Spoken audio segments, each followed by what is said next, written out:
اللهم صل على محمد وآل محمد. Chef, donc nous venons de visiter le champ de banane Gambie. Est-ce que vous pouvez nous faire l'historique de ce grand projet? Bon, d'abord, avant tout, moi je suis né dans la région. Je suis né à Darou Hijrato. Je suis le fils de Sherif Al-Hassan Haïdara à Darul Hijra, côté Madina Gounas. Ici, le site, avant qu'on vienne ici, s'appelait Foudou. C'est très connu, Foudou, sur le fleuve Gambie. Mais moi, j'ai repéré le site vers les années 80.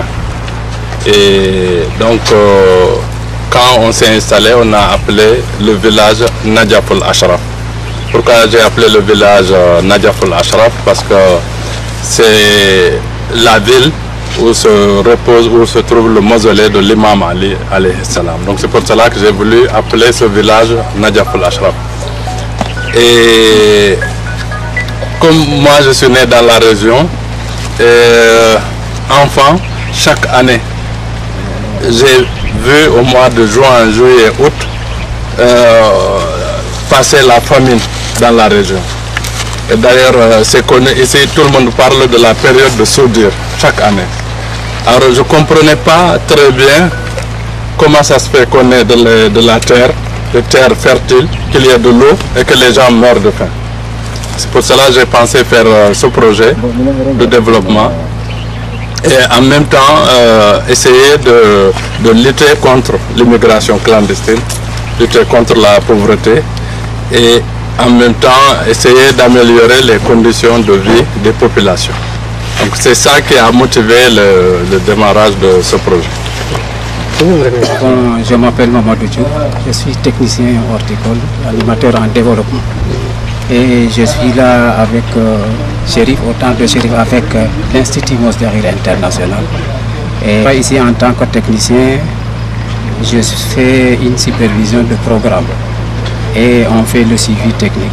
C'est-à-dire présentement, on peut te dire que par exemple ici, on travaille en équipe avec la culture de la banane. Comme nous voulons, quand la société est venue, instaurer un système d'amélioration de la filière banane pour que la banane soit de qualité et au même titre que la banane de la Côte d'Ivoire, la société qui est un partenaire à Chérif Mohamed Ali Haïdara, parce que Chérif qui a mené la société, a instauré un système de formation. Donc on est en équipe. Donc l'équipe est dirigée par un responsable qui est un ingénieur agronome ivoirien, c'est un code ivoirien.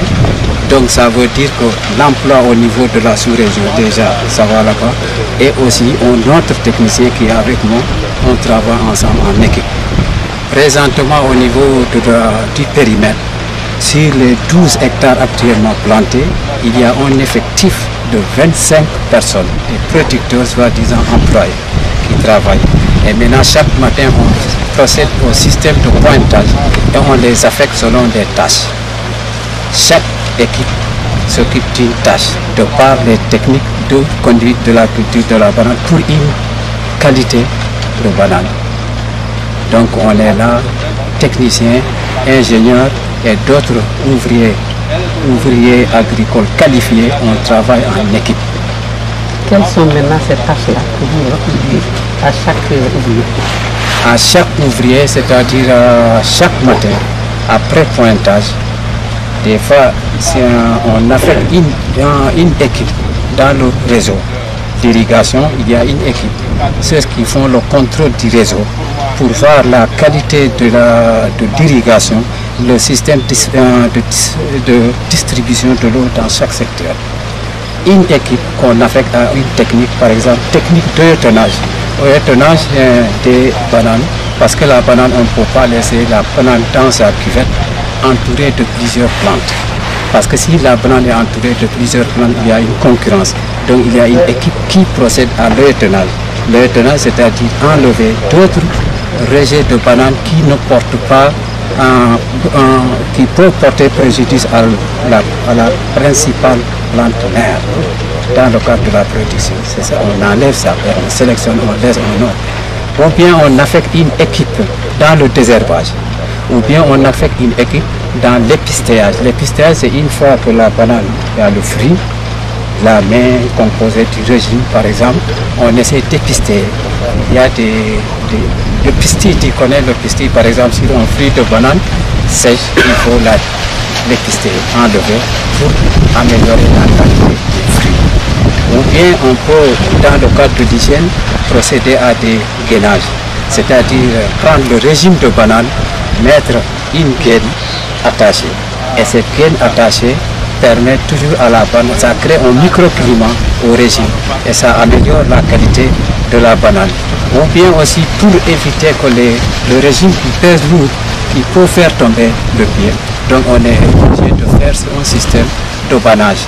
Au banage, c'est-à-dire qui attache deux filets de l'autre côté, ainsi de ça crée l'équilibre.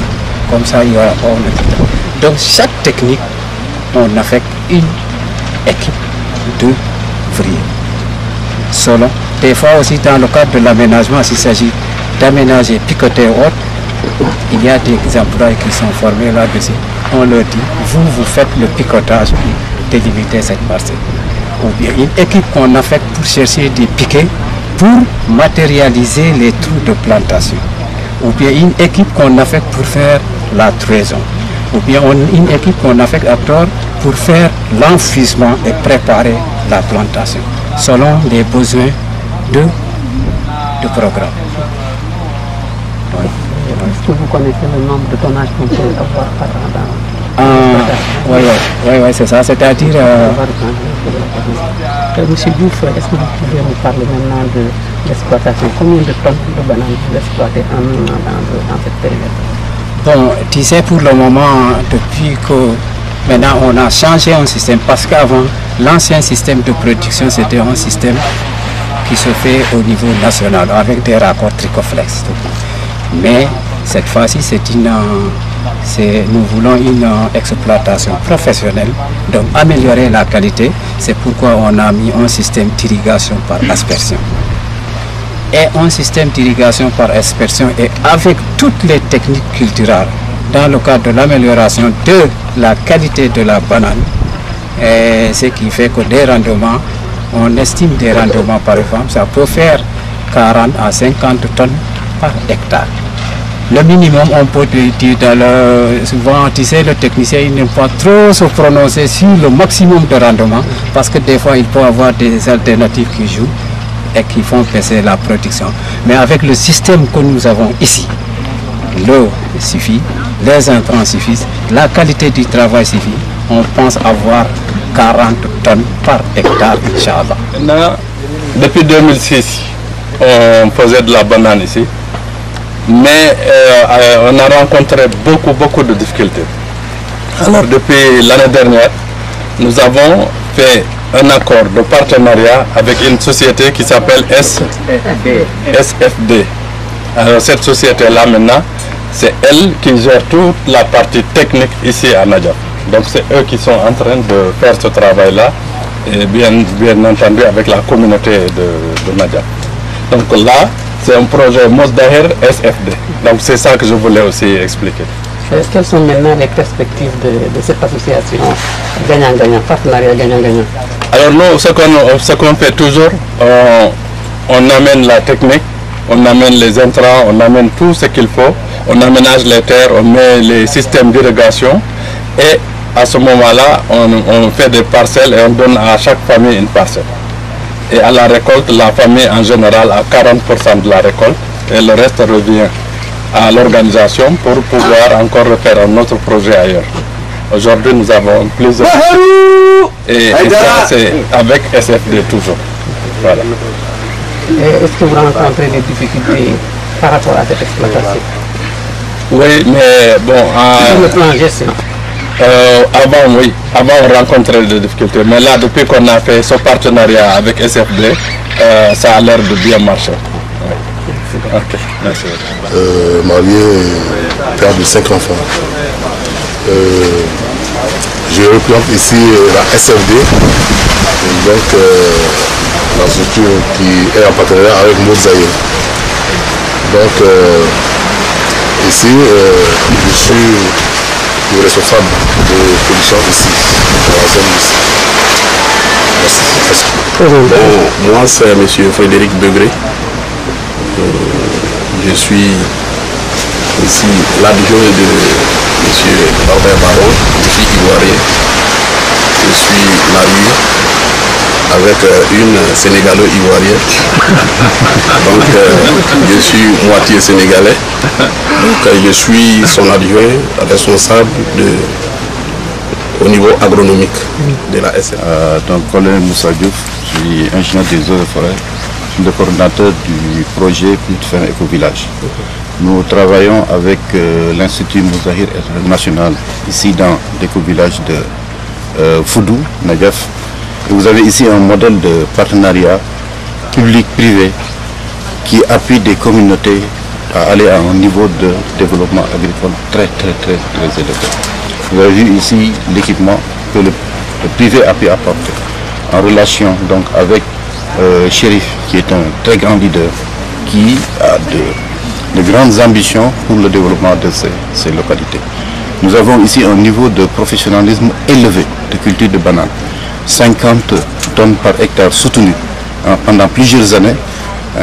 Les populations, pour faire ça, avaient besoin de ce partenariat-là. Donc, à travers ça, nous invitons vraiment les privés à venir accompagner ces communautés-là, à venir avec ces leaders travailler, parce que nous avons la possibilité au Sénégal d'être autonome en matière d'agriculture en général, mais surtout l'arboriculture et la bananerie en particulier. Qu'est-ce qui a changé fondamentalement dans cette exploitation en matière agricole? Le professionnalisme. Bon, il y a beaucoup de périmètres de bananerie, mais des périmètres traités de cette manière, il y en a très peu. Donc les cultivars, c'est-à-dire les plants, sont produits, c'est des variétés très performantes. Il y a une maîtrise parfaite de l'eau. La terre, elle est bonifiée, il y a une bonne gestion donc de la belle fertilité des sols. Il y a des populations très engagées, parce que soutenues par le promoteur Chérif Mohamed Ali Aïdara, mais aussi les privés, pour faire donc ces productions. C'est des populations aujourd'hui qui ont des niveaux de revenus assez élevés. Donc le professionnalisme. Et ça se fait à travers la formation, à travers l'encadrement et ce modèle de culture avec ces sachets, donc les régimes qui sont protégés, et surtout un modèle de production très écologique. Vous ne verrez pas ici de bois coupé pour faire des tuteurs. En général, dans la bananerie, on détruit beaucoup les forêts limitrophes parce qu'on coupe beaucoup de bois. Ici, on a maîtrisé le problème des tuterages. Vous ne verrez pas un seul tuteur en bois. Et ça, sur le plan écologique, c'est très important pour nous. On produit suffisamment sans détruire la nature. Maintenant, on sait que la zone est un peu enclavée. Et qui dit production aussi dit écoulement. Est-ce que vous avez des problèmes par rapport à l'écoulement de cette production qui est assez grande par rapport aux déterminants que vous venez de nous dire? Alors c'est toute la force maintenant du privé. Effectivement, ce milieu est enclavé. La route, vous l'avez empruntée, donc de Manda jusqu'ici, c'est une route sur 17 km. Je pense qu'on peut le faire facilement, mais pour le moment, vraiment, cette route est très mauvaise. Mais c'est là aussi toute l'implication du privé, l'intérêt de l'implication du privé, qui peut appuyer donc, les producteurs à aller vers les marchés. Il faut que les produits aillent au marché plutôt que les acheteurs viennent les trouver sur place. Parce que là, quand c'est l'acheteur qui vient, quand c'est le commerçant qui vient, souvent il impose son prix au détriment donc, des producteurs locaux. Et je pense que c'est là que vraiment l'État doit fortement intervenir à travers les pistes de production, à travers les infrastructures donc, rurales pour aider ces producteurs-là, qui ont vraiment les moyens, si on les aide, avec tout l'appui que Chérif leur apporte et donc ses partenaires privés, je crois qu'on peut vraiment régler le problème, en tout cas de l'exportation de la banane au Sénégal. On sait que vous dirigez un programme assez ambitieux. Qu'est-ce que vous pensez pouvoir faire pour passer à l'échelle par rapport à ce modèle que nous venons de rencontrer aujourd'hui? Bon, on est déjà en train de passer à l'échelle. Vous avez entendu tout à l'heure Chérif, donc quand il disait qu'on a équipé d'autres périmètres avec des motos, des groupes motopompes assez puissants. Et aujourd'hui, ces périmètres aussi prélèvent leurs cultivars, donc les plantes, les rejets de bananes, donc qui sont fournis par l'éco-village de Nagaf. Donc actuellement, c'est vraiment la mise à disposition donc, de matériel végétal de qualité, la mise à disposition d'équipements, l'encadrement de ces villageois avec une très bonne formation et aussi ouvrir des perspectives pour l'exportation. Je crois que ce modèle est en train aujourd'hui, de l'autre côté du fleuve, vous voyez, c'est la région de Tambacounda, donc le même modèle est en train d'être déjà reproduit. Je pense qu'on est déjà en train de passer à l'échelle. Est-ce qu'il est possible de répliquer cette approche dans une zone où il n'y a pas de fleuve? La banane est très exigeante en eau. C'est fort possible dans la zone du fleuve Sénégal, mais pourvu qu'on maîtrise aussi les vents. Donc c'est une culture où il ne faut pas beaucoup de vent, il faut des brisons. Ici vous avez vu, on est en plein milieu forestier, c'est très abrité donc des grands vents dominants. Donc, mais c'est fort possible de le développer. Et il y a des expériences donc, de périmètres irrigués villageois dans le nord du Sénégal où il y avait de la bananerie avec d'autres sociétés comme la SAEP aussi. Je pense que c'est très très possible. Mais encore une fois, il faut du matériel de qualité. Il faut une parfaite maîtrise de l'eau et il faut un bon encadrement, une bonne formation des populations et ouvrir des perspectives par rapport à la commercialisation. C'est obligatoire, mais c'est possible. Est-ce que pour améliorer encore le taux pour aménager un peu d'autres créneaux et lutter contre la pauvreté, il est possible d'avoir d'autres annexes en matière pour accompagner les populations en dehors de la banane, peut-être dans la culture du miel ou autre chose? Tout à fait. Bon, quand on parle d'éco-village, on parle d'approche intégrée. Donc c'est toutes les facettes du développement qui sont mises en place. Ici, la bananerie, c'est la culture dominante. Mais par rapport à cela aussi, les cultures d'hivernage sont très développées. L'apiculture aussi est très développée, la protection de la forêt à travers les réserves naturelles communautaires aussi, on les met en place. De toute façon, ensuite, il y a les questions de santé qui sont maîtrisées. L'école que vous allez visiter tout à l'heure à côté, qui est un centre de formation professionnelle que Chéri est en train de mettre en place pour former tous ces jeunes villageois. Des maçons aussi sont formés par rapport à la technique donc, de la voûte murienne. Je crois que l'approche est assez intégrée. Et toutes les composantes ont une place égale. Et je crois que c'est cela qu'il faut. Il faut une maîtrise parfaite de l'énergie, il faut une maîtrise de l'eau, il faut régler les questions donc, de santé, les questions d'infrastructure, le financement durable, etc. Toutes ces composantes qui font qu'un éco-village puisse être durable. Colonel, nous avons vu tantôt des boutiques de jatropha et d'ananas. Est-ce à dire que dans le moyen terme ou dans le court terme, vous allez diversifier cette culture? Il faut fortement diversifier.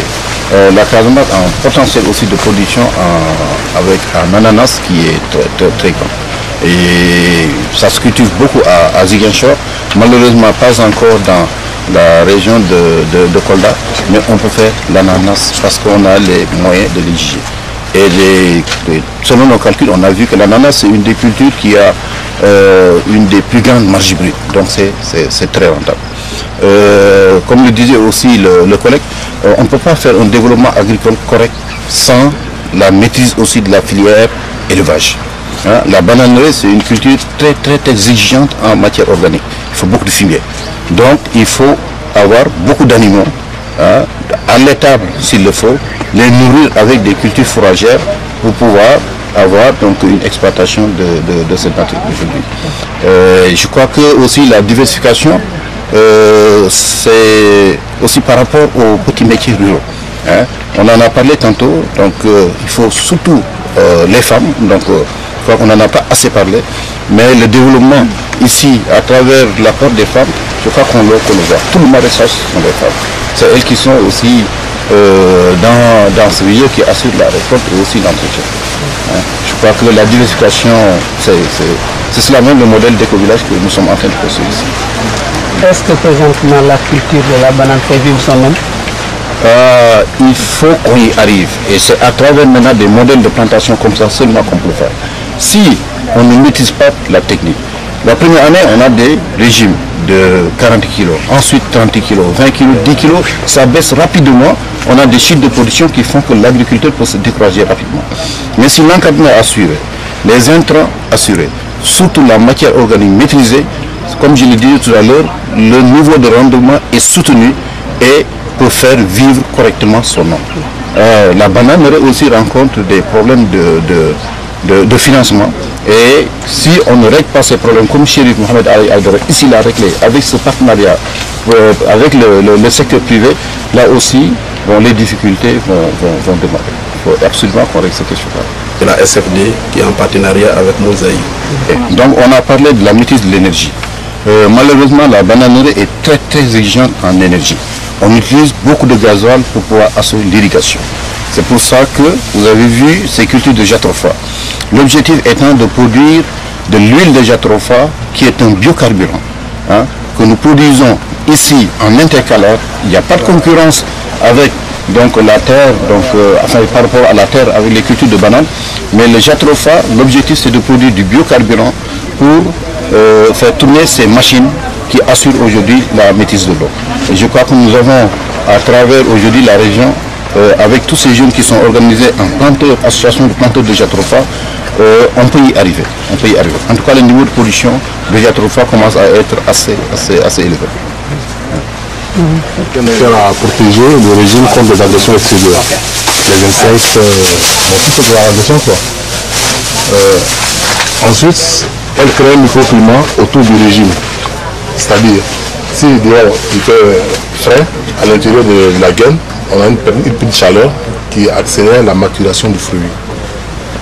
Donc ça c'est le rôle de la gaine. Protection contre les agressions physiques des insectes et autres. Et deuxièmement, la création d'un microclimat autour du régime.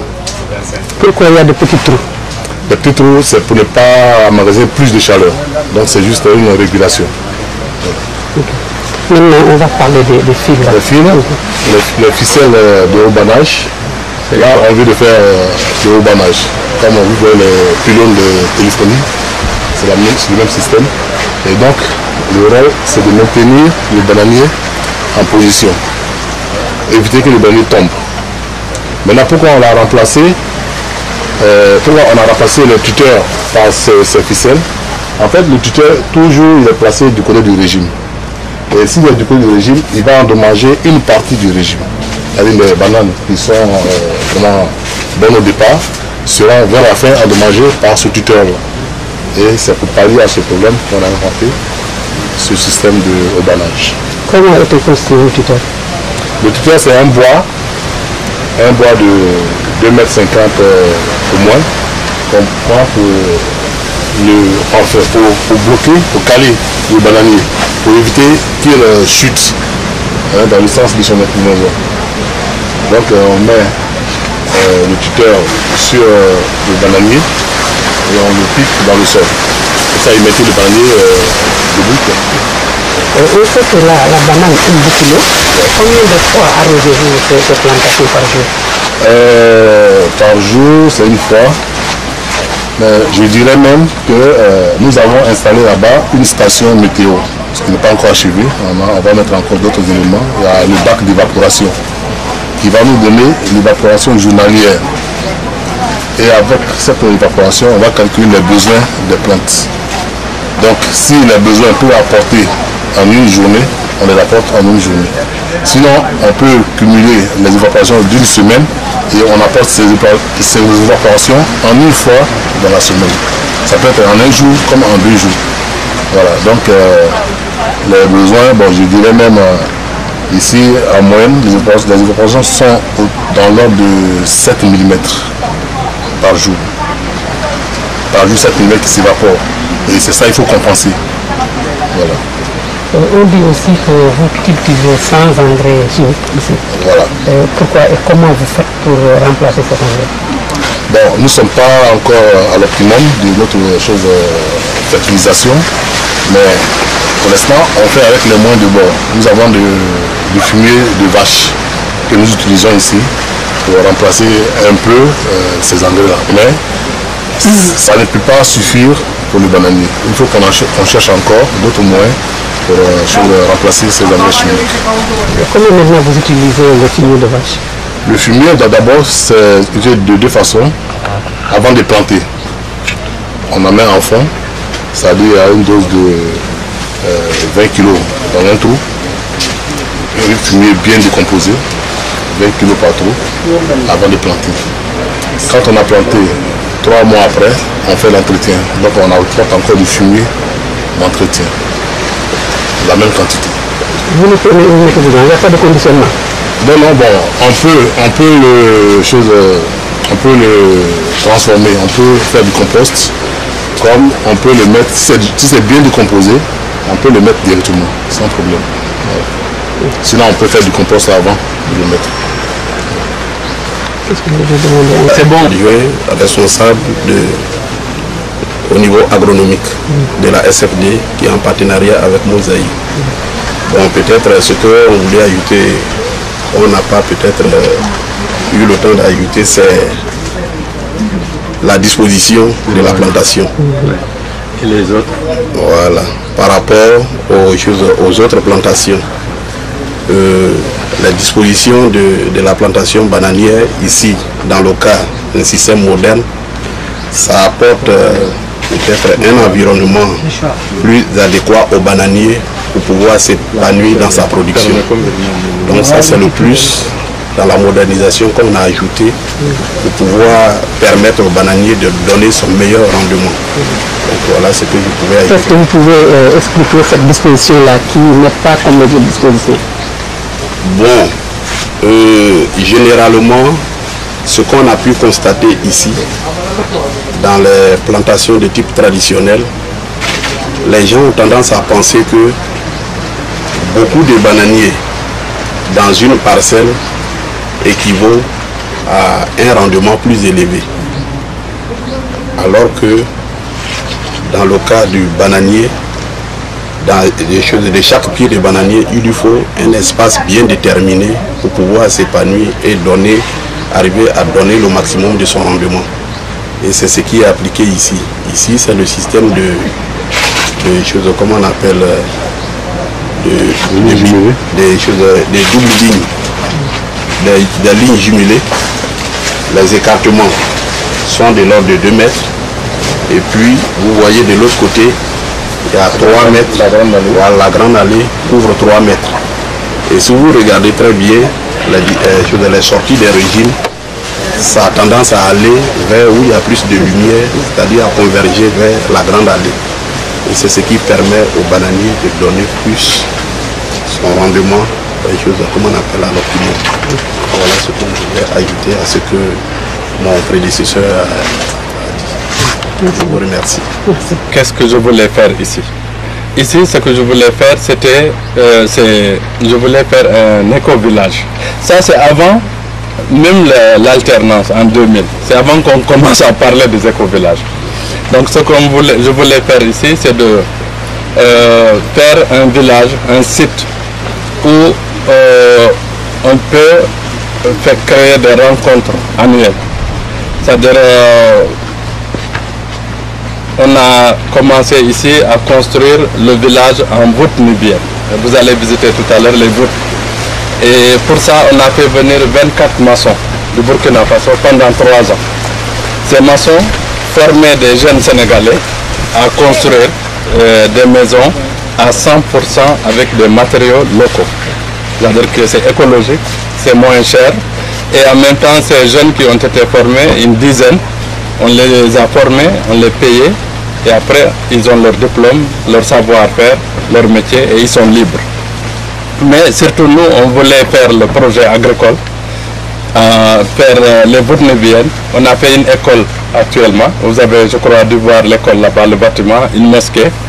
Et on voulait, à partir de ce site-là, organiser des rencontres annuelles où chaque année, mes amis dans le monde, que ce soit des médecins, des ingénieurs et tout ça, peuvent venir.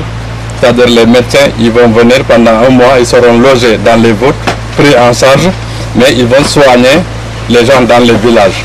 C'est-à-dire on avait prévu des camions qui vont aller avec ces médecins-là pour consulter les villageois et tout ça. S'il y a des ingénieurs agronomes aussi, que ces gens-là puissent, que ce soit sur le site ou ailleurs, et encore former des gens dans la région et dans le département pour dans les techniques agricoles. C'était ça l'objectif. Et en même temps, on voulait aussi sensibiliser les jeunes pour éviter qu'ils prennent les pirogues pour aller en Europe. Donc on leur a expliqué qu'ici au Sénégal, ils pouvaient aussi travailler chez eux, vivre chez eux dignement et sans risquer leur vie. Donc le projet en réalité c'est un projet qui englobe le développement, santé et éducation. Donc en gros, en résumé, c'est ça le